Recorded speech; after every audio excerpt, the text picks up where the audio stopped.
إن الحمد لله نحمده ونستعينه ونستغفره ونعوذ بالله من شرور أنفسنا ومن سيئات أعمالنا من يهده الله فلا مضل له ومن يضلل فلا هادي له وأشهد أن لا إله إلا الله وحده لا شريك له وأشهد أن محمدا عبده ورسوله أما بعد فإن خير الحديث كتاب الله وخير الهدي هدي محمد صلى الله عليه وسلم وشر الأمور محدثاتها وكل محدثة بدعة وكل بدعة ضلالة وكل ضلالة في النار رب اشرح لي صدري ويسر لي أمري واحلل عقدة من لساني يفقهوا قولي رب أعوذ بك من همزات الشياطين وأعوذ بك رب أن يحضرون أعوذ بالله السميع العليم من الشيطان الرجيم يا أيها الذين آمنوا إذا نودي للصلاة من يوم الجمعة فاسعوا إلى ذكر الله وذروا البيع ذلكم خير لكم إن كنتم تعلمون. یہ سورہ جمعہ کی آیت 9 ہے جو میں نے ابھی آپ کے سامنے پڑھی ہے، اور آپ کے علم میں ہے کہ اللہ رب العزت نے قرآن کریم میں پوری ایک سورۃ الجمعہ کے نام سے نازل فرمائی ہے، جس سے اس جمعہ کی فضیلت، اس کا مقام و مرتبہ واضح ہو جاتا ہے. اور نبی اکرم صلی اللہ علیہ وسلم نے ارشاد فرمایا، صحیح مسلم، خیر یوم طلعت علیہ الشمس یوم الجمعہ، بہترین دن جن دنوں پر سورج نکلتا ہے ان میں سے بہترین دن جمعہ کا دن ہے. خیر و یوم، اللہ رب العزت کا ہم پر کتنا بڑا احسان ہے کہ خیر والی، بھلائی والی اور اچھی چیزیں جتنی ہیں وہ ہمیں عطا فرمائی. امت اسلامیہ کو اللہ رب العزت نے ہر خیر والی چیز عطا فرمائی. اگر دیکھیں کہ پہلی اور ہماری کتاب میں کیا فرق ہے، فَإِنَّ خَيْرَ الْحَدِيثِ کتاب اللہ، یہ ہر جمعہ خطبہ میں آپ سنتے ہیں. فَإِنَّ خَيْرَ الْحَدِيثِ کتاب اللہ، بہترین بات، بہترین گفتگو، بہترین کلام اگر کوئی ہے تو وہ اللہ کا کلام قرآن کریم ہے. اور پہلی کتابوں میں سے ساری کتابوں اور صحائف کو اکٹھے کیا جائے ان میں سے افضل ترین کتاب قرآن کریم ہے جو اللہ رب العزت نے ہمیں عطا فرمائی. اب آگے آ جائیے، وخیر الہدی ہدی محمد، بہترین طریقہ حضرت محمد رسول اللہ صلی اللہ علیہ وسلم کا بتایا ہوا طریقہ. خیر الکتاب، خیر الحدیث، خیر الکلام قرآن کریم. خیر الہدی ہدی محمد صلی اللہ علیہ وسلم. خیر یوم طلعت علیہ الشمس یوم الجمعہ، جس چیز کے ساتھ بھی خیر کا لفظ ہے اللہ رب العزت نے ہمیں دی، اور پھر بالآخر فرمایا کنتم خیر امہ، یہ تمہیں صرف خیر والی چیزیں نہیں دے دی بلکہ تم بہترین امت ہو، تم خیر والی امت ہو. کنتم خیر امہ، جتنی بھی امتیں گزری ہیں ان میں سے سب سے بہترین امت تم. کیا چاہیے، اللہ رب العزت نے ہمیں اتنا دے دیا کہ ساری امتوں میں سے افضل ترین قرار دے دیا. اور ذمہ داری کیا لگائی، اسی آیت میں موجود ہے، کنتم خیر امت اخرجت للناس، تم بہترین امت ہو جو لوگوں کے لیے سامنے لائے گئے، اپنے لیے صرف نہیں. تجھے پرائی کیا پڑی اپنے نبیڑ، تو انتہائی بے وقوفوں والی بات، انتہائی جاہلوں والی بات. اللہ رب العزت قرآن کریم میں کہیں اخرجت للناس، تم وہ امت ہو جو لوگوں کے لیے میدان میں لائے گئے ہو، اور ہم کہیں اپنی نے بیٹھ۔ ہمارے یہاں بہت ساری ایسی باتیں ہیں، اگر بیوی کی بات کریں تو اس میں اتنے عجیب و غریب قسم کے کلمات ہیں، انتہائی بدتمیزیاں۔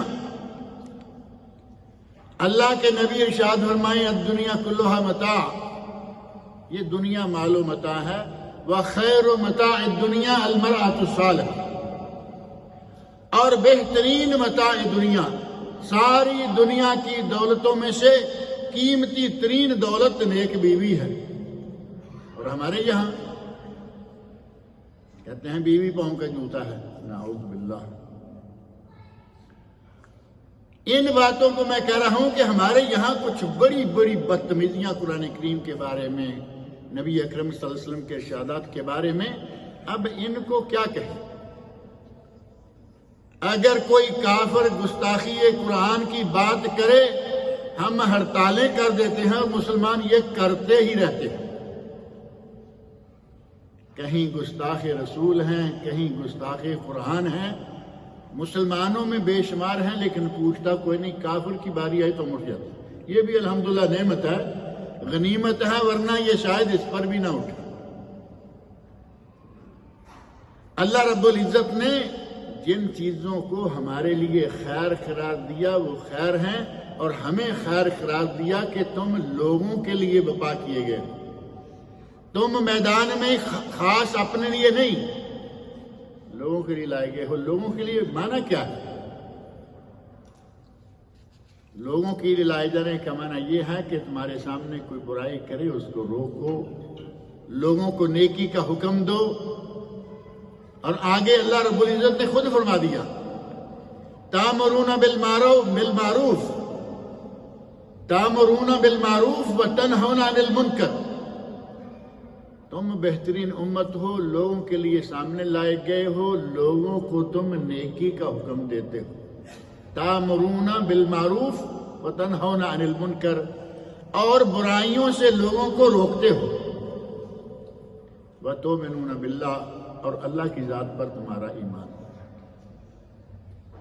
آج آ کے ہمارے پاس یہ ایک چیز رہ گئی ہے کہ تمہارا اللہ پر ایمان ہے، یہ الحمدللہ بڑی غنیمت ہے، لیکن ہمارا ایمان اللہ کی ذات پر کیسا ہے؟ اگر میں تھوڑا سا کھولوں تو لگے گا کہ ہم کوئی ایمان والے نہیں ہیں۔ اللہ کی ذات کے بارے میں ہمارے نظریات کیا ہیں؟ ہمارا ایمان بھی مشکوک ہے، لیکن اس بات کو چھوڑ دیتے ہیں۔ دوسری دو باتوں کا جو اللہ نے حکم دیا ہے ہمارے یہاں کچھ بھی نہیں۔ کوئی سیدھا کرے، کوئی الٹا کرے، کوئی کچھ کرے، کہیں گے جی جو جہاں لگا ہوا ہے ٹھیک لگا ہوا ہے۔ کیسے ذہن کے لوگ ہیں آپ؟ جو جہاں لگا ہوا ہے ٹھیک لگا ہوا ہے۔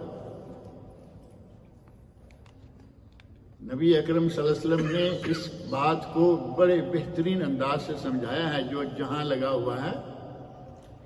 فرمایا کہ ایک آدمی کشتی میں ہے اور وہ جہاں بیٹھا ہوا ہے وہ وہیں سے پانی نکالنا چاہتا ہے۔ اس نے چھانی تھوڑی لی اور سوراخ کرنا چاہا۔ یہ لگا ہوا ہے نا کہیں نہ کہیں، سارے بیٹھے اگر اس کا منہ دیکھتے رہیں گے تو کیا ہوگا؟ ہلاکا، یہ تو ہلاک ہوا، وہ ہلاک جمیعاً، اور سارے کے سارے کشتی والے ہلاک ہو جائیں گے، پانی اندر آ جائے گا۔ اور اگر انہوں نے اس کا ہاتھ روک لیا، نجا و نجو جمیعاً، وہ بھی بچ گیا، نجات پا گیا، اور سارے کشتی والے نجات پا گئے۔ تو کیا خیال ہے، جو جہاں لگا ہوا لگا رہنے دینا چاہیے یا اسے روکنا چاہیے؟ اور روکنے کے درجے بتائے۔ من رأى، صحیح مسلم کے حدیث ہے، من رأى منکم منکرا فلیغیرہ بیدہ، اگر کچھ جان ہے، کہیں طاقت استعمال کر سکتے ہیں، گھر میں یا جہاں کہیں کر سکتے ہیں، اپنی قوت بازو سے برائی کو روکو، منع کرو۔ فَإِن لَّمْ يَسْتَطِعْ فَبِلِسَانِهِ، اگر تم اپنی طاقت استعمال نہیں کر سکتے تو کم از کم زبان تو ہلا سکتے ہو یا نہیں؟ زبان ہلاؤ، برائی کے خلاف آواز بلند کرو۔ وَإِلَّمْ يَسْتَطِعْ فَبِقَلْبِهِ وَذَلِكَ أَضْعَفُ الْإِيمَانِ، فرمایا اگر زبان بھی ہلا نہیں سکتے، کچھ جگہیں ایسی ہیں کہ ہماری زبان بھی نہیں ہلتی، تو پھر فرمایا کہ کم از کم اپنے دل سے تو اس برائی کو برا سمجھو، تم تو برائی کو برا سمجھو،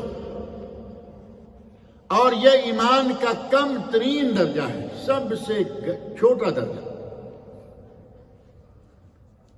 اللہ رب العزت نے ہمیں ہر خیر دی اور ہمیں خیر امت قرار دیا، کنتم خیر امت اخرجت للناس تأمرون بالمعروف وتنہون عن المنکر وتؤمنون باللہ۔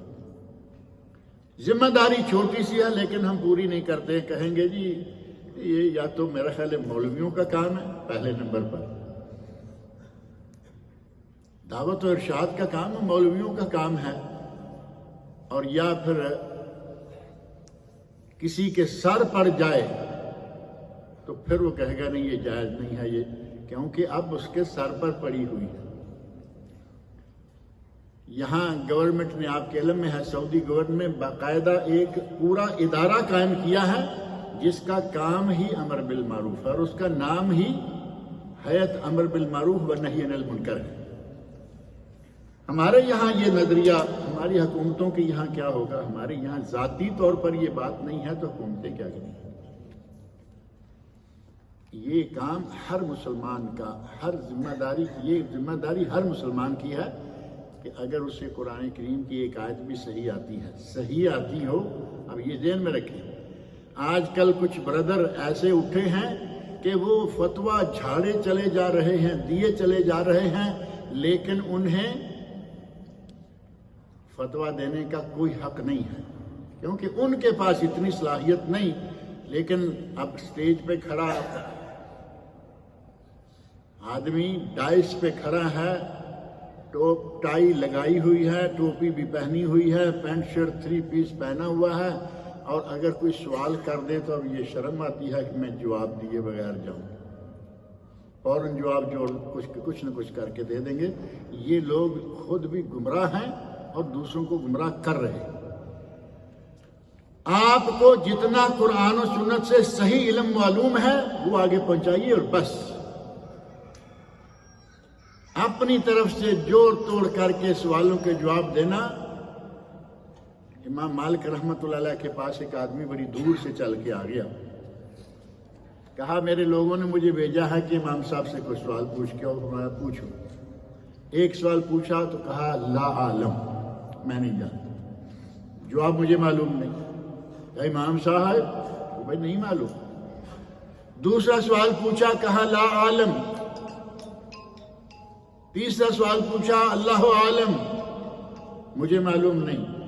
اب وہ آدمی امام صاحب پر بگڑنے لگا، مجھے انہوں نے اتنی دور سے بھیجا، کہا کہ تم اتنے بڑے امام ہو، تم کہتے ہو لا عالم۔ اس نے کہا جا کے ان لوگوں سے کہہ دو کہ مالک کہہ رہا ہے مجھے معلوم نہیں، میرا برا سوچیں گے اچھا سوچیں گے، مجھے اس کی پرواہ نہیں۔ یہ تھے اہل تقویٰ لوگ، اور یہ چیزیں آج تک نظر آتی ہیں۔ ابھی کل کی بات ہے، علامہ ابن باز رحمۃ اللہ علیہ، جن کا آپ نے خطبہ میں اس میں گرامی سنا ہے، ان کے سوال و جواب کے موضوعات میں آپ دیکھیں گے بہت جگہ وہ کہتے ہیں لا عالم، سنرا، میں نہیں جانتا، دیکھیں گے، پڑھیں گے، سیکھیں گے اور پھر بتائیں گے۔ مفتی عالم اسلام اللہ رب العزت نے اتنا مقام دیا کہ اپنے بغانے سب عزت کر دیں۔ تقوی ورع کی انتہا، آنکھوں سے نابینا، پورے ملک کے مفتی اعظم، بہت سارے مسائل میں لا عالم، اللہ عالم۔ لیکن ہمارے برادرز میں یہ بات سننے میں نہیں آ رہی، حتیٰ کہ ہمارے ایک ساتھی نے کچھ زیادہ ہی گرمی جھاڑ دی، ایک کتاب لکھ دی ہے فتنہ برادرز۔ یہ برادرز ایک فتنہ بن کے سامنے آ گئے۔ بہرحال امر بالمعروف نہی عن المنکر کی ذمہ داری ہر کسی کی ہے، لیکن کتنا؟ جتنا کوئی صحیح طور پر جانتا ہے وہ کرے، اور اللہ رب العزت نے ہمیں اس جمعہ کے سلسلہ میں ایک باتیں، بلکہ قرآن کریم کی وہ صورت تو میرا خیال ہے آپ پڑھ لینا جا کے، آپ پڑھتے تو نہیں، میں نے 2 مرتبہ کہا سورہ حجرات پڑھ لینا، کہاں پڑھی ہوگی؟ سورہ جمعہ پڑھ لینا، اس میں بہت سارے مسائل و احکام ہیں۔ یہ سورت جمعہ تو آپ کے میں چھوڑ دیتے ہیں، ترجمے والے قرآن کی ہر جگہ موجود ہیں۔ نبی اکرم صلی اللہ علیہ وسلم ارشاد فرماتے ہیں صحیح مسلم کی حدیث، خیر یوم طلعت علیہ الشمس، جمعہ بہترین دن ہے، سب دنوں سے بہترین دن ہے، فیہ خلق آدم۔ اب جمعے کے فضائل میں سے ایک بات یہ ہے کہ آدم علیہ السلام کو اللہ نے جمعہ کے دن پیدا کیا۔ آدم علیہ السلام کی تخلیق جو ہے وہ جمعہ کے دن ہوئی۔ وفیہ ادخل الجنہ، جمعہ کے دن ہی انہیں جنت میں داخل کیا گیا۔ وفیہ اخرج منہا، جمعہ کے دن ہی انہیں جنت سے نکالا گیا۔ یہ دنیا آباد ہونے کا سلسلہ بھی جمعہ کے دن سے شروع ہوا۔ سیدھی بات ہے نا، اگر اللہ نے جنت سے نکالا تو یہ تو نہیں نا کہ اوپر ہی کہیں کسی کونے خدرے میں رکھ لیا ہوگا، نہیں، پھر سیدھا زمین پر۔ تو اس دنیا کی آبادی کا آغاز جو ہے وہ بھی سمجھیں کہ آدم اور حوا علیہ السلام کے زمین پر اترنے کے بعد ہی شروع ہوا، وہ بھی جمعہ کے دن۔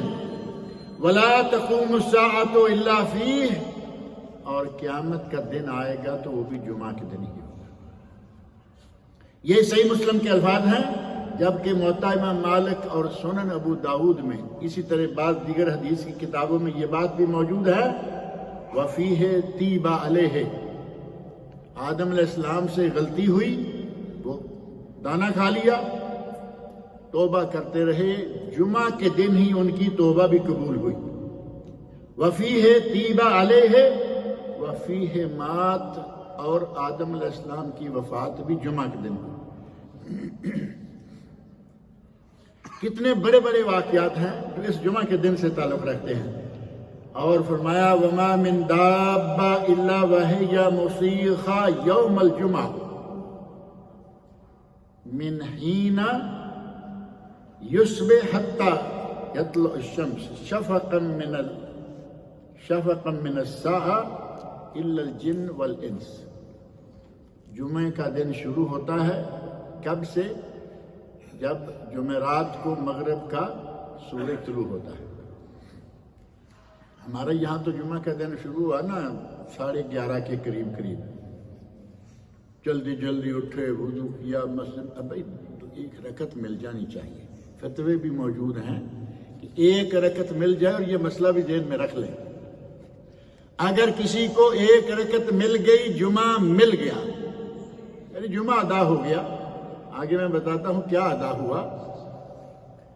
اور اگر کسی کو ایک رکعت بھی نہیں ملی، جمہور علماء امت کا کہنا ہے کہ وہ اب 2 رکعتیں نہیں پڑھے گا، وہ 4 پڑھے، اس کی ظہر ہو گئی، جمعہ ختم ہو گیا۔ بڑی کوشش کر کے خطبے میں آ جاتے ہیں، اذان ہونے لگتی ہے، پہنچ گئے، اب کھڑے ہیں، یہ بھی ایک مسئلہ ذہن میں رکھیں، آ کے کھڑے ہو گئے، اذان ہو رہی ہے اور یہ کھڑے ہیں، کیوں؟ اذان کا جواب دینا۔ اذان کا جواب دینا سنت ہے اور جمعے کا خطبہ سننا فرض ہے، تو کیا کرنا چاہیے؟ آتے ہی پہلے 2 رکعتیں شروع کر دیں، اذان کے دوران 2 رکعتیں آسانی سے پڑھی جا سکتی ہیں۔ بہت سارے لوگوں کو دیکھا گیا کہ وہ آتے ہی کھڑے ہو جاتے ہیں، اذان مکمل ہوئی، دعا مانگی اور امام نے خطبہ شروع کر دیا اور انہوں نے اپنا کام شروع کر دیا، جبکہ یہ رویہ صحیح نہیں ہے۔ جمعہ کے دوران ہر چیز کو چھوڑ چھاڑ کے جمعے کا خطبہ سننا چاہیے، ہر چیز کو چھوڑ چھاڑ کر، حتیٰ کہ نبی اکرم صلی اللہ علیہ وسلم ارشاد فرماتے ہیں کہ اگر کوئی آدمی من مس الحصا فقد لغا، خطیب سے نظر ہٹائی اور اپنی دنیا میں گم ہو گیا اور زمین پر اس نے کنکریاں سیدھی کرنا شروع کر دی۔ اس وقت تو کنکریاں تھی نا نیچے، آج تو اللہ رب العزت کا انعام ہے کہ چلتے ہوئے سیدھا چلا نہیں جاتا، اتنے نرم اور گداز نیچے قالین ہے، قالین جب ہلتا ہے تو چلتے ہوئے محسوس ہوتا ہے۔ اب یہاں تو ظاہر ہے کہ کنکری نظر نہیں آئے گی، لیکن آپ کو بندے ملیں گے، ہمارے یہاں ہر طرح کے بندے موجود ہیں، بندے ملیں گے۔ یہ تو ایک رنگ کا قالین ہے اور یہ بہت اچھا ہے، بچت ہو گئی، نہیں تو نیچے پھولوں والا قالین ہے، یہ ایسے جا رہا ہے اور یہ ایسے جا رہا ہے، وہ پھول پہ پھول بنائے چلے جا رہے ہیں، خطبہ ہو رہا ہے۔ مسل حسا میں آ گیا یا نہیں ہے؟ من مسل حسا فقد لغا، جس نے کسی کنکری کو چھوا یا کنکریوں کو چھوا اس نے لغو بات کی۔ اور لغو بات کا ترجمہ خود نبی اکرم صلی اللہ علیہ وسلم نے ارشاد فرمایا ہے کہ فقد لغا کا معنی کیا ہے؟ وَمَن لَغَا فَلَيْسَ لَهُ جُمْعَتُهُ تِلْكَ شَيْئًا، جس نے کنکری کو چھوا، جس نے کسی بولنے والے سے کہا اسکت، انصت، صاح، ایک عربی کا لفظ، ایک ہے سواد اور آگے ہا، مولوی والی حلوے والی، صح، اس کا معنی تو صحیح ہوتا ہے نا، صح، اور ایک ہا مولویوں والی نہیں، آپ لوگوں والی ہے، گول ہا جس کو کہتے ہیں، صح، اس کا معنی ہوتا ہے اسکت، خاموش ہو جاؤ۔ نبی صلی اللہ علیہ وسلم ارشاد فرماتے ہیں اگر کسی آدمی نے کسی باتیں کرنے والے کو صح کہا فقد لگا، اس نے بھی لغو بات کی، لغو کام کیا، جمعہ گیا۔ اور انصت، خاموش ہو جاؤ، خاموشی سے جمعہ سنو، یہ کہا کچھ نے برا کام کیا ہے، باتیں کرنے والے کو روکا ہے۔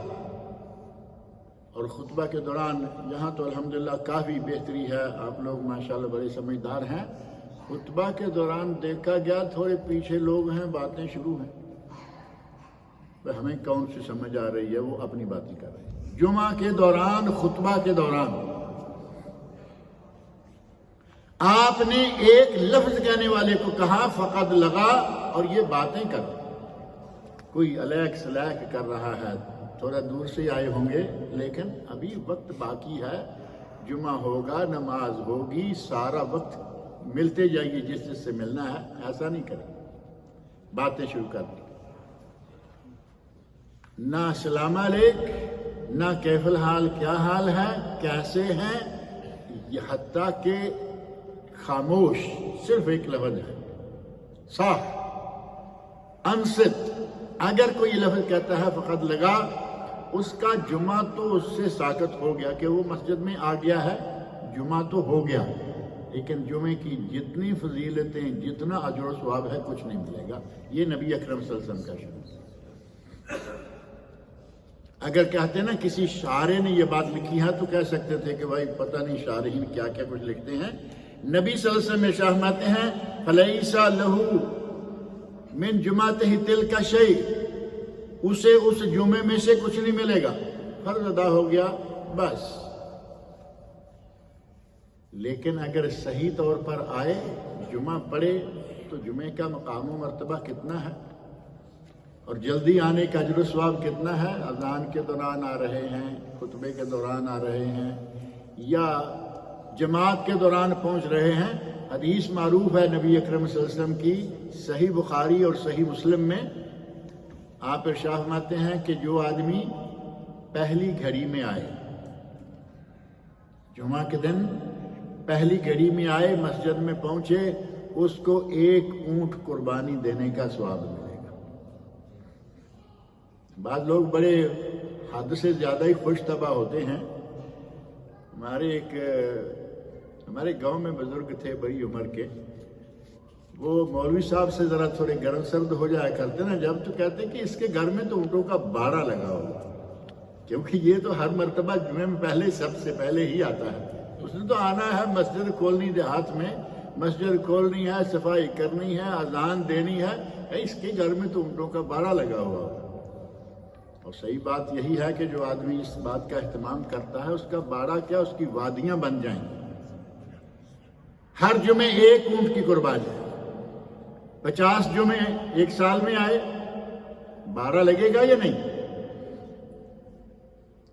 دوسری گھڑی آنے والے کو گائے کی قربانی کا سوال، تیسری گھڑی آنے والے کو بکری کی قربانی کا ثواب، چوتھی گھڑی آنے والے کو مرغی کا ثواب، اور پانچویں گھڑی آنے والے کو انڈا، اللہ کی راہ میں انڈا صدقہ کرنے کا ثواب۔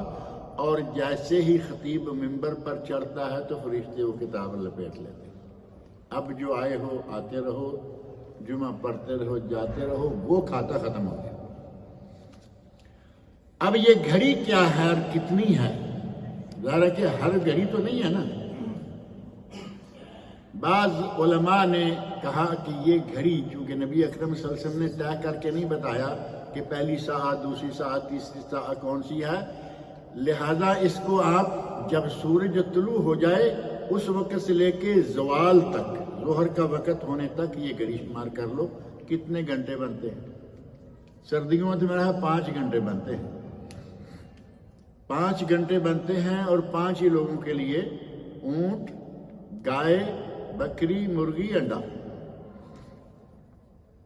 اور گرمی ہوگی تو میرا ہے 2 گھنٹے دن بڑا ہو جاتا ہے، اس وقت تھوڑا ٹائم زیادہ ہو جائے گا۔ سمجھیں کہ سورج نکلنے کے بعد مسجد میں آنے کی تیاریاں شروع ہو جانی چاہیے، اور ہماری تو سورج نکلنے کے بعد قیلولہ شروع ہو جاتا ہے جمعہ کے دن، آگے پیچھے ہو یا نہ ہو، جب سنت وقت ہے قیلولہ کرنے کا ظہر کے بعد، ہمارا قیلولہ سورج نکلنے کا۔ کوئی بات نہیں، اگر کوئی جلدی نہیں بھی آ سکتا تو گائے کے ٹائم میں آ جائے۔ وزارت الاوقاف کے بعض لوگوں نے کہا کہ ہم افریقہ گئے اور وہاں دیکھا کہ دیہات ہیں چھوٹے چھوٹے اور ان میں جمعہ نہیں ہو رہا، ساتھ کسی بڑے گاؤں میں جمعہ ہے، وہاں جانا ہے، کوئی شہر میں جا رہا ہے، وہ لوگ صبح اٹھ کے چلتے ہیں اور بڑی مشکل سے جا کے جمعہ کو پہنچتے ہیں، اور واپس آتے ہوئے انہیں عصر کی نماز ہو گئی ہوتی ہے۔ جمعے کا اہتمام کرنے کے لیے لوگ صبح سے اٹھے ہوئے عصر تک جمعہ کے لیے، تاکہ اس اجر و ثواب کو ہم کما لیں۔ اور ہم نے اپنے گھر سے اٹھنا ہے، بہت سارے ہمارے بھائی ایسے ہیں کہ وہ اس مسجد میں نہیں آتے، جی چاہتا ہے آنے کو، یہ نہیں ہے کہ وہ آنا نہیں چاہتے، پسند نہیں کرتے کہ درس سن لیں، آنا چاہتے ہیں، لیکن آنکھ اس وقت کھلتی ہے کہ وضو کر کے اپنے پڑوس والی مسجد میں نماز پڑھ سکتے ہیں، دور نہیں آ سکتے۔ اب جہاں یہ حال ہوگا وہاں اونٹ کہاں اور بکریاں، بھیڑیں کہاں اور گائیاں کہاں ملیں گی؟ جمعہ ہو جاتا ہے۔ بہرحال نبی اکرم صلی اللہ علیہ وسلم نے ہمیں اس جمعہ کے بارے میں بہت ساری نصیحتیں کی ہیں۔ آپ یہ دیکھیں کہ اسی جمعہ میں سورۃ الکہف کی تلاوت ہے۔ سورۃ الکہف کی تلاوت کرنے والی احادیث جو ہے ان پہ کلام کیا گیا ہے، لیکن علامہ ابن باز رحمۃ اللہ علیہ، علامہ ابن عثیمین رحمۃ اللہ علیہ کہتے ہیں کہ وہ اتنی احادیث ہیں کہ ان کی کوئی جان بن جاتی ہے، اور علامہ البانی رحمۃ اللہ علیہ نے اس حدیث کو صحیح قرار دیا ہے۔ سورۃ الکہف والی حدیث کو انہوں نے صحیح قرار دیا، اور یہ سنن نسائی، مستدرک امام حاکم اور سنن کبریٰ بہقی میں یہ حدیثیں ہیں، اور ان میں سورۃ الکہف پڑھنے کی بہت فضیلت آئی۔ اس حدیث میں یہ الفاظ موجود ہیں، من قرأ سورۃ الکہف یوم الجمعہ، جس نے جمعہ کے دن سورۃ کہف پڑھ لی۔ اب یہاں ایک تھوڑی سی اور وضاحت اور آپ کے لیے انشاءاللہ مفید ہو جائے گی کہ یوم الجمعہ سورۃ پڑھنی ہے۔ بعض لوگ کہتے ہیں جمعہ کے دن کام ہو جاتا ہے، کئی کام کرنے ہوتے ہیں لیٹ فٹ۔ اگر مغرب کی نماز کے بعد سے لے کر اس مغرب تک 24 گھنٹے ہو گئے نا، 24 گھنٹے کے دوران جب بھی آپ سورہ کہف پڑھ لیں گے، جمعہ کے دن پڑھی ہوئی کہف کا انشاءاللہ اجر و ثواب مل جائے گا، مغرب سے لے کر مغرب تک۔ لیکن اگر کوئی جمعہ کے دن پڑھتا ہے تو اس کا تو پھر الگ ہی ایک سوال ہے نا۔ آپ ارشاد فرماتے ہیں، جس نے من قرأ سورۃ الکہف یوم الجمعہ اضاء لہ نور ما بین الجمعتین، ان 2 جمعوں کے درمیان اللہ اس کے لیے روشنی کر دیتا ہے۔ اب یہ روشنی کیا ہے، اس کی تفصیلات ملتی ہیں۔ ایک یہ کہ اللہ اس کے لیے نور پیدا کر دیتا ہے، جو فیصلہ کرے گا، جو بات کرے گا، مناسب بات کرے گا، ایک۔ اور دوسرا یہ کہ اگر ان دنوں کے دوران وہ مر جاتا ہے، اللہ رب العزت اس کی قبر کو منور کرے گا، اور جو پلسرات ہے اللہ تعالیٰ اسے اس پر آسانی سے گزارنے کے ساتھ ساتھ وہاں منور کر دے گا۔ یہ ہے اضاء لہ ما بین الجمعتین، دو جمعوں کے درمیان جو وقت ہے اس کو اللہ رب العزت اس کے لیے منور کر دیتا ہے۔ یہ سورہ کہف اس دن خاص طور پر پڑھنی چاہیے، اور اسی دن میں ایک خاص گھڑی ہے جمعہ کے دن میں۔ نبی اکرم صلی اللہ علیہ وسلم فرماتے ہیں کہ جو آدمی اس جمعہ میں ان فی الجمعۃ لساعۃ لا یوافقها عبد المسلم قائم یصلی، اگر کوئی آدمی اس وقت نماز پڑھ رہا ہے، اللہ سے دعا مانگ رہا ہے، قائم یصلی دعا مانگ رہا ہے، یسأل اللہ تعالیٰ فیہا خیرا، جس میں اللہ تعالیٰ سے وہ کوئی بھلائی طلب کرتا ہے، الا آتاہ ایاہ واشار بیدہ یقللھا، نبی اکرم صلی اللہ علیہ وسلم فرماتے ہیں کہ وہ جو مانگے گا اللہ تعالیٰ اس کو دے گا، دعا قبول کرے گا۔ اور یہ گھڑی بڑی زیادہ بڑی نہیں، آپ نے ہاتھ سے اشارہ کر کے بتایا کہ چھوٹی سی، اور بعض روایات میں بعض احادیث میں آتا ہے کہ یہ عصر کی نماز کے بعد ہے۔ اب عصر کی نماز کے بعد ایک آدمی قائم یصلی، اور ہمارا تو مسئلہ یہ ہے نا کہ عصر کے بعد نفل نہیں پڑھ سکتے، زوال ہوتا ہے، اور دوسرا مسئلہ یہ بھی تو معروف ہے کہ جس وقت سورج سر پہ ہو اس وقت بھی نماز روز معروف ہی نہیں، صحیح بھی ہے، نہیں پڑھ سکتا۔ تو کیا جمعہ کے دن بھی یہی ہے؟ جمعہ کے دن میں اور حدود حرم میں یہ باتیں نہیں ہیں کہ یہ فلاں وقت جو ہے مکروہ ہے، جمعہ کے دن وہ مکروہ ختم ہو، حرم میں مکروہ ختم ہو گیا۔ جس وقت طواف مکمل ہو 2 رکعتیں پڑھنی ہے، عصر کے بعد مکمل ہوا پڑھیے، فجر کے بعد مکمل ہوا پڑھیے، کوئی وہاں رکاوٹ نہیں ہے۔ اللہ رب العزت بندہ جو کچھ مانگے اسے عطا کر دیتا ہے، صحیح بخاری اور صحیح مسلم کی حدیث ہے۔ اور ایک روایت میں ہے التمسوها آخر ساعت بعد العصر، عصر کے بعد سورج غروب ہونے سے پہلے جو گھڑی ہے اس میں اللہ رب العزت سے دعائیں مانگو۔ اور بعض اہل علم نے کہا کہ خطبہ جمعہ کے دوران یہ وقت آتا ہے۔ اب یہ نہیں کہ ہم دعائیں مانگنا شروع کر دیں، خطبہ چھوڑیں، خطیب دعا مانگے گا اور ہم آمین کہتے ہیں نا، ہم تو بڑے زور سے آمین کہتے ہیں، حالانکہ یہ بھی ایسی بات ذہن میں رکھیں، خطیب نے ہاتھ چھوڑے ہوئے ہیں، ہم ہاتھ اٹھائے ہوئے ہیں، غلط۔ جب تک خطیب ہاتھ اٹھا کے دعا نہیں کرتا آپ کو ہاتھ اٹھانے کا کوئی حق نہیں۔ نبی اکرم صلی اللہ علیہ وسلم نے جس خطبہ میں دعا مانگی بارش کی، استسقاء، وہ بڑا معروف واقعہ ہے نا، صحابی آیا شور مچاتے ہوئے، یا رسول اللہ ہلکت الاموال وانقطعت السبل، راستے کٹ گئے، جانور مر گئے، بارشیں نہیں ہو رہی، اللہ سے بارش کی دعا مانگو۔ نبی صلی اللہ علیہ وسلم نے خطبہ روک کر ہاتھ اٹھائے اور دعا مانگنا شروع کر دیا۔ صحابی کہتے ہیں کہ ہم مسجد سے بھاگ کر گھر گئے، بارش شروع ہو گئی، نبی پاک صلی اللہ علیہ وسلم نے دعا فرمائی، بارش شروع ہو گئی۔ بعض صحابہ نے ذکر کیا کہ مسجد سے باہر نکلے، آسمان پہ چھوٹی سی بدلی دیکھی، یک دم پھیلی اور بارش شروع ہوئی۔ جب اللہ رب العزت چاہے گا وہاں کیا دیر ہے؟ 8 دن بارش ہوتی رہی، وہی آدمی، وہی دروازہ اور وہی کلمات، یا رسول اللہ انقطعت السبل وہلکت الاموال، جانور مر گئے، راستے کٹ گئے، لیکن اگلا کلمہ بدل گیا کہ اللہ سے کہو بارش بند کرو، یعنی پانی زیادہ ہو گیا نا، حد کے اندر رہے تو رحمت، اور ایک نقطہ بڑھ جائے تو زحمت ہو گیا نا، رحمت بھی صرف ایک نقطہ بڑھ جائے تو زحمت ہو جاتی۔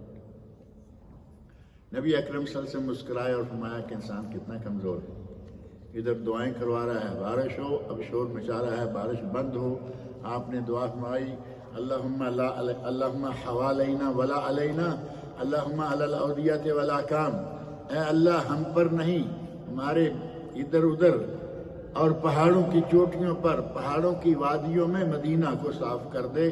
صحابہ کہتے ہیں ہم دھوپ میں باہر چلتے ہوئے نکلے۔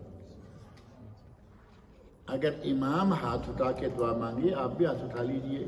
امام نے سادہ طریقے سے دعا مانگنا شروع کر رکھی ہے، جیسے خطبہ پڑھ رہے ساتھ دعائیں مانگنا شروع کر دیں، ہم فوراً ہاتھ اٹھا لیتے ہیں۔ اور پھر یہ بھی ذہن میں رکھیں کہ آمین کہنا صحیح ہے، جائز ہے، کہنا چاہیے، لیکن اس کا زور کے ساتھ کہنا، جہاں زور کے ساتھ کہنا ضروری ہے ہمیں وہاں بڑے مسئلے آ جاتے ہیں۔ سورۃ الفاتحہ مکمل ہو تو وہاں زور سے کہنا سنت ہے، ثابت ہے، وہاں ہمارے کئی مسائل ہیں جی نہیں، اور یہاں ثابت نہیں ہے اور یہاں کہہ رہے ہیں۔ ہمارے بعض لوگوں میں بڑی عجیب عجیب باتیں ہوتی ہیں، جہاں جائز ہے وہاں نہیں کریں گے، جہاں ثابت ہی نہیں ہے وہاں کریں گے۔ نماز جنازہ میں سورۃ الفاتحہ ہے یا نہیں؟ نماز جنازہ میں نبی اکرم صلی اللہ علیہ وسلم سے ثابت ہے کہ آپ سورہ فاتحہ پڑھا کرتے تھے، ہمارے یہاں نہیں پڑھتے۔ اور گھر میں 3 دن 10 دن 7 دن 10 دن 40 دن وہ کیا چلتا رہتا ہے؟ فاتحہ۔ جو بھی آئے گا کہے گا پڑھو فاتحہ۔ یہاں کوئی فاتحہ کا تعلق نہیں، جہاں فاتحہ کا کوئی تعلق نہیں پڑھیں گے، جہاں سنت تھی وہاں چھوڑ گئے، جہاں آمین کہنی چاہیے آواز سے نہیں کہتے، اور جہاں نہیں کہنی چاہیے وہاں کہہ رہے ہیں۔ یہ ہماری الٹی گنگا بہہ رہی ہے۔ ذہن میں رکھیں کہ امام دعا مانگ رہا ہے، آپ آرام سے آمین کہیے، کوئی حرج نہیں، لیکن بلند آواز سے آمین کہنا یہ ثابت نہیں۔ اور جمعہ کے دن بکثرت درود شریف پڑھنا، نبی اکرم صلی اللہ علیہ وسلم فرماتے ہیں کہ جمعہ کے دن یعنی مغرب، جمعرات کی مغرب سے لے کے جمعہ کی مغرب تک 24 گھنٹے کے دوران بکثرت درود پڑھو۔ اور آپ ارشاد فرماتے ہیں اکثر الصلاۃ علیہ یوم الجمعہ و لیلۃ الجمعہ، صاف لفظوں میں جمعرات اور جمعہ مجھ پر بکثرت درود پڑھو۔ فمن صلی علیہ صلاۃ صلی اللہ علیہ عشرن، اور بعض روایت میں صلی اللہ علیہ بہا عشرن، جس نے 1 مرتبہ مجھ پر درود پڑھا اللہ اس پر 10 مرتبہ رحمتیں نازل فرماتا ہے۔ دن میں رات میں جتنا ہو سکے زیادہ سے زیادہ درود و سلام پڑھیں نبی اکرم صلی اللہ علیہ وسلم کی ذات گرامی پر۔ جن اوقات میں درود پڑھنا چاہیے وہاں نہیں پڑھتے، جہاں ثابت نہیں وہاں پڑھتے ہیں۔ ہمارے پاک و ہند کی اذانیں سنی ہوں گی آپ نے، ایک مکتب فکر کی اذان ہوتی نہیں جب تک وہ پورا راگ لگا کے اذان سے پہلے الصلاۃ والسلام علیکہ یار پورا اپنا گلا کھول لیتے ہیں، کیونکہ اب بعد میں اذان دینی ہے۔ درود شریف پہ گلا، نبی اکرم صلی اللہ علیہ وسلم کے جو مؤذن ہیں بلال حبشی رضی اللہ عنہ، حضرت ابو محذورہ رضی اللہ عنہ، کسی بھی مؤذن سے یہ ثابت نہیں ہے کہ اس وقت درود پڑھتے۔ اگر یہ درود پڑھنا وہاں سنت ہوتا تو 1000 صحابہ ذکر کرتے، کہیں بھی نہیں ملتی۔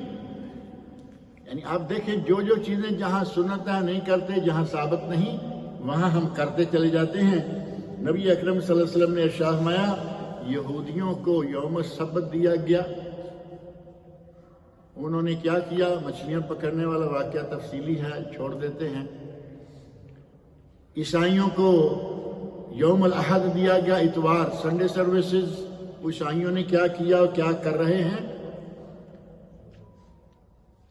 اللہ رب العزت نے ہمیں فہدانا لیوم الجمعہ، ہمیں اللہ تعالیٰ نے جمعہ کا دن دیا اور اس کے لیے ہدایت بھی دی، اور وہ سارے لوگ جو ہیں وہ ہمارے پیچھے ہیں۔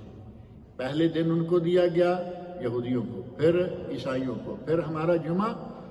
قیامت کے دن نبی اکرم صلی اللہ علیہ وسلم فرماتے ہیں کہ یہ سارے ہمارے پیچھے ہوں گے، ہم دنیا میں لائے گئے سب کے آخر میں، سب سے آخر میں آئے ہیں، ہم سب سے پہلے ہوں گے قیامت کے دن۔ اور امت اسلامیہ کا حساب جو ہے نبی صلی اللہ علیہ وسلم فرماتے ہیں والمقضی لہم قبل الخلائق، صحیح مسلم، ساری مخلوقات سے پہلے اللہ امت اسلامیہ کا حساب کتاب لے کے فارغ کر دے گا۔ یہ نعمت ہے یا نہیں؟ ایک تو ہوتا ہے کہ اس کا پہلے حساب ہو لے، میں شاید اس کے تھک جانے کے بعد آؤں گا، تو یہاں ایسا نہیں ہے۔ یہ اللہ رب العزت کا حساب قائم ہوگا. وہاں کسی کے تھکنے والی بات نہیں. وہاں جو پہلے فارغ ہو گیا اس کی خوش نصیبی. اور نبی صلی اللہ علیہ وسلم جمعہ کی فضیلت کے ضمن میں یہ کہہ رہے ہیں کہ ہمیں یہود و نصارہ سے پہلے رکھا، لایا آخر میں، قیامت کے دن پہلے رکھا، حتیٰ کہ ہمارا حساب کتاب بھی ان سے پہلے ہو جائے گا. فَالْيَهُودُ غَدًا وَالنَّصَارَى بَعْدَ غَدٍ. ہمارا جمعہ آج ہے، یہودی کل اور عیسائی پرسوں. صحیح بخاری اور صحیح مسلم کی حدیث ہے. چھوٹے گاؤں میں ہمارے یہاں بڑا شور رہتا ہے کہ جمعہ نہیں ہوتا، جبکہ دنیا بھر میں چھوٹے گاؤں میں، لیکن یہ کتابوں میں شور اب رہ گیا ہے، صرف کتابوں میں یا فتوے کی حد تک. ورنہ آپ دیکھتے ہیں کہ ہمارے دیہات میں سب جگہ جمعہ ہو رہا ہے. کوئی چھوٹا گاؤں ایسا نہیں جہاں جمعہ نہ ہو رہا ہو. شاید کوئی ایسا ہو کہ جہاں کوئی مولوی میسر نہیں آیا تو انہوں نے کہا کہ چلو ساتھ والی قریب مسجد ہے اس میں پڑھ لیا کریں گے. ہر جمعہ ہر مسجد میں جمعہ ہوتا ہے. یہاں دیکھیں مالدار ملک ہے، یہاں کوئی ایسا خطرہ ہے کہ ان کو ایک خطیب نہیں ملے گا، یا یہ مسجد ہر محلے میں نہیں ہے. ہر محلے میں قدم قدم پر آپ کو اتنی مسجدیں آپ تصور بھی نہیں کر سکتے کہ کسی دوسری جگہ پہ ہوں گے. لیکن جمعہ ہر مسجد میں نہیں ہے. جمعہ ایک بڑی مسجد پورے علاقے میں رکھی گئی، جمعہ کے لیے یہاں آئیں. ہمارے یہاں مسئلہ بنا دیا بڑا کہ ہوتا ہی نہیں، جبکہ پچھلے دنوں یہاں ہر مسجد میں بھی ہوتا رہا ہے. انہوں نے کورونا کے زمانے میں چھوٹی مسجدوں میں جمعہ شروع کر دیا کہ بڑی مسجدوں میں رش بھی نہ رہے گا، اپنی اپنی مسجدوں میں جمعہ پڑھو. تو یہ اللہ رب العزت کے انعامات ہیں ہمارے لیے. اور اس جمعہ کی فضیلتیں، اس جمعہ کا مقام اور مرتبہ جو ہے وہ تو بہت ہی زیادہ ہے. ایک جمعہ جو ہمیں یہ بھی اللہ رب العزت نے نعمت دی ہے کہ ایک جمعہ مسجد نبوی میں پڑھ لیں. ایک نماز پڑھنے کا ثواب کتنا ہے؟ 1000 نماز. 50,000 بھی ایک روایت میں ہے لیکن وہ ضعیف ہے. صحیح حدیث میں 1000، بخاری و مسلم کی حدیث، 1000 نماز کا. اب 1000 نماز، 1000 جمعہ، ذرا گنتی کرنے کی کتنا بنتا ہے. یہ ایک سال میں 50 جمعے آتے ہیں. 50 جمعے ایک سال میں، اور 1000 میں کتنے جمعے ہو، کتنے سال بن گئے؟ 20 سال ہو گئے. اور 1,00,000 مکہ مکرمہ میں یہ بھی آج بنا لیے 2000 سال. اللہ نے ہمیں یہ بھی نعمت دی ہوئی ہے کہ یہاں سے ایک دن میں گاڑی میں بیٹھ کے جائیں، صبح چلیں، شام کو جا کے آپ عمرہ بھی کر لیں، جمعہ بھی پڑھ لیں. 2000 سال جمعہ پڑھتے رہے جس نے ایک جمعہ مکہ مکرمہ میں پڑھ لیا. 20 سال تک جمعہ پڑھتے رہے جس نے ایک مرتبہ مسجد نبوی میں جمعہ پڑھ لیا. بہت ہی سارے فضائل ہیں ان خاص گھڑیوں کے، ان خاص اوقات کے. اللہ رب العزت نے ہمیں بے شمار چیزوں سے نواز رکھا ہے، اور انہی میں سے ایک ہے کہ ہم جمعہ کے لیے تھوڑا سا اہتمام کیا کریں. نبی صلی اللہ علیہ وسلم ارشاد فرماتے ہیں من غسل یوم الجمعہ واغتسل، جس نے جمعہ کے دن غسل کرایا اپنے گھر والوں کو اور خود غسل کیا، گھر والوں کو غسل کروایا، ثم بکر وابتکر، اور پھر گھر سے جلدی نکلا، مسجد میں جلدی پہنچا، ومشى ولم يركب، اور توفیق ہے تو وہ چل کے آئے، اونٹ گاڑی پہ بیٹھ کر نہ آئے، وَدَنَا مِنَ الْإِمَامِ، اور امام کے قریب ہوا، فَاسْتَمِعَ، اور غور سے خطبہ سنا. یہ ہاتھ مارنے والا کام نہیں یا دوسرا کوئی بھی کام نہیں کیا. وَلَمْ يَلْغُ، کسی قسم کا کوئی لغو کام نہیں کیا. كَانَ لَهُ بِكُلِّ خَطْوَةٍ عَمَلُ السَّنَةِ أَجْرُ صِيَامِهَا وَقِيَامِهَا.